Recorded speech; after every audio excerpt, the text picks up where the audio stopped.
ఉంది. దాదాపు 2-3 దశాబ్దాలుగా ఉమ్మడి ఆంధ్రప్రదేశ్లో కానీ ఈరోజు తెలంగాణ రాష్ట్రంలో కానీ మాదిగల ఆత్మగౌరవాన్ని, మాదిగల హక్కును, రాజ్యాంగబద్ధంగా మాదిగలకు ఉన్నటువంటి స్వేచ్ఛను రాజకీయ ప్రయోజనాల కొరకు వాడుకుంటుకోవడం మంచి పద్ధతి కాదని తీవ్రంగా హెచ్చరిస్తూ ఉన్నాం. అది మందకృష్ణ మాదిగ కానీ, భారతీయ జనతా పార్టీ కానీ, టీఆర్ఎస్ పార్టీ కానీ. ఎస్సీల వర్గీకరణ అన్నది ఏదో పెద్ద బ్రహ్మ పదార్థం అన్నట్లు, దాంట్లో ఏదో పెద్ద చిక్కు ముడులు ఉన్నట్లు, ఎంతో మంది ఏదో చేస్తే తప్ప కానట్లు దాంట్లో పెద్ద బూచిలాగా చూపి రాజకీయానికి వాడుకోవడానికి ప్రయత్నం చేస్తూ ఉన్నాయి రెండు పార్టీలు.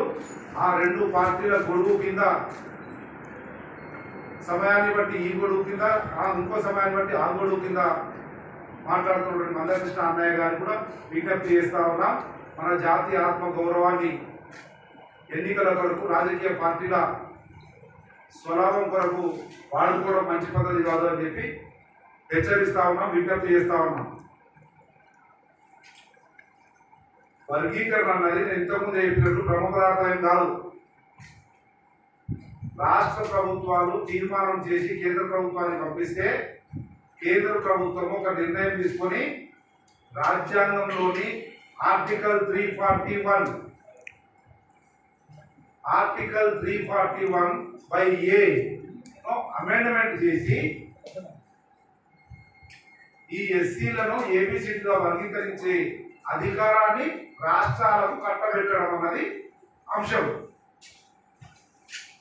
దాన్ని ఏదో పెద్ద మసిపూసి మారేడుకాయ చేసి నరేంద్ర మోడీ దగ్గర, లేదంటే కిషన్ రెడ్డి దగ్గర, వెంకయ్య నాయుడు దగ్గర, లేకపోతే కొన్ని రోజులు అంతకుముందు కేసీఆర్ దగ్గర బతిమిలాడు, మొక్కుడు, దండాలు పెట్టుడు, మన ఆత్మగౌరవాన్ని చేయాల్సిన అవసరం లేదు అన్న విషయాన్ని గుర్తు చేస్తా ఉన్నాం.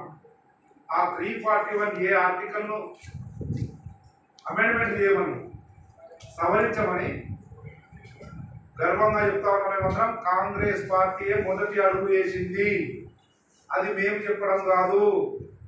గౌరవ మా అందరికి ఇష్టమైన నాయకుడు మందాకృష్ణ మాదిగ గారే స్వయంగా రాసినటువంటి లేఖ. Shri Manda Krishna Madiga, founder president. ఈ మాదిగల వర్గీకరణ పోరాటం ఏదైతుందో, స్ట్రగుల్ ఫర్ ఎగ్జిస్టెన్స్ దానికి సంబంధించి సోనియా గాంధీతో, రాహుల్ గాంధీతో వారి ప్రయాణం ఏ రకంగా కొనసాగింది, ఈ రిజర్వేషన్లకు కాంగ్రెస్ పార్టీ, సోనియా గాంధీ, రాహుల్ గాంధీ ఏ రకంగా సహకరించిన అన్నది సందర్భోచితంగా మందకృష్ణ గారు చెప్పిందే మేము చెప్తా ఉన్నాం. మొట్టమొదటగా భారతదేశంలో ఈ వర్గీకరణకు సంబంధించి ఎన్ని కమిషన్లు వేసినో, ఏ రాష్ట్రాల్లో వేసినో ఆ రాష్ట్రాల్లో మొత్తం కూడా వేసింది కాంగ్రెస్ పార్టీ అధికారం ఉన్నప్పుడే జరిగింది. అనేక రాష్ట్రాల్లో. అది నేను చెప్పడము నా సొంత కవిత్వం, మాది కాదు.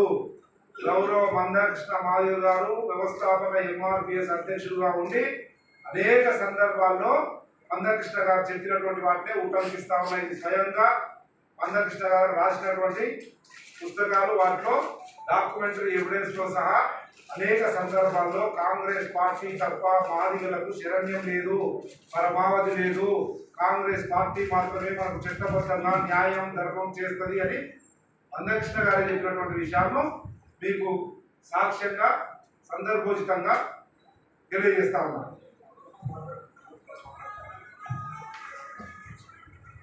లోకూర్ కమిషన్ అంటారు. మొట్టమొదటిగా లోకూర్ కమిషన్ వేసినప్పటి నుంచి ఇప్పటి వరకు అనేక రాష్ట్రాల్లో వేసినటువంటి కమిషన్లన్నీ కూడా కాంగ్రెస్ పార్టీ వేసింది. దాంట్లో భాగంగానే మొట్టమొదటి తీర్మానము మందకృష్ణ గారు రాసినటువంటిది.